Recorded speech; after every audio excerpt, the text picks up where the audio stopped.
உருளைக்கிழங்கு இல்லாமல் ரெஸ்டாரண்ட் சுவையில் ஹனி சில்லி பொட்டேட்டோ ஃபிரே செய்வது எப்படி? சீன உணவில் மிகவும் பிரசித்தி பெற்ற தின்பண்டங்களில் ஒன்று உருளைக்கிழங்கை வைத்து செய்யப்படும் ஹனி சில்லி பொட்டேட்டோ. குழந்தைகள் முதல் பெரியவர்கள் வரை விரும்பி சாப்பிடும் அசத்தல் உணவே. இன்னும் ஆரோக்கியமாக ரெஸ்டாரண்ட் சுவையில் செய்வது எப்படி? உருளைக்கிழங்கு வைத்து செய்யும் பல உணவுகளை, குறிப்பாக பொரித்த உணவுகளை சர்க்கரை வள்ளிக்கிழங்கு வைத்து செய்யலாம்.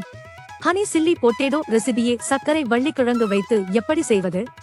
சர்க்கரை வள்ளிக்கிழங்கு 3 பெரியது, சோள மாவு 1 இன் கீழ் 4 கப், மைதா மாவு 1 டேபிள் ஸ்பூன், உப்பு, காய்ந்த சிவப்பு மிளகாய் 2, வெங்காயம் சிறிய துண்டுகளாக நறுக்கியது, குடைமிளகாய் 1-2 கப் பொடியாக நறுக்கியது, தேன் 3 ஸ்பூன், பூண்டு paste, chilli sauce, soya sauce, தக்காளி சாஸ், எள் ஒவ்வொன்றும் 1 ஸ்பூன். சர்க்கரை வள்ளிக்கிழங்கை தோல் சீவி நீளமாக வெட்டி சில நிமிடங்கள் சூடான நீரில் வேக வைத்து எடுக்கவும். பின்னர் உப்பு சோள மாவு சேர்த்து கிளறவும். இன்னொரு கடையில் எண்ணெய் ஊற்றி பூண்டு பேஸ்ட், வெங்காயம், குடைமிளகாய் சேர்த்து வதக்கவும். பின் சாஸ், உப்பு மற்றும் பிற பொருட்களை சேர்த்து நன்றாக கிளறவும். பின்னர் அதிக தீயில் பொரித்த சர்க்கரை வள்ளிக்கிழங்கை சேர்த்து எள் தூவி 2 முதல் 3 வரை 3 நிமிடங்கள் வறுக்கவும்.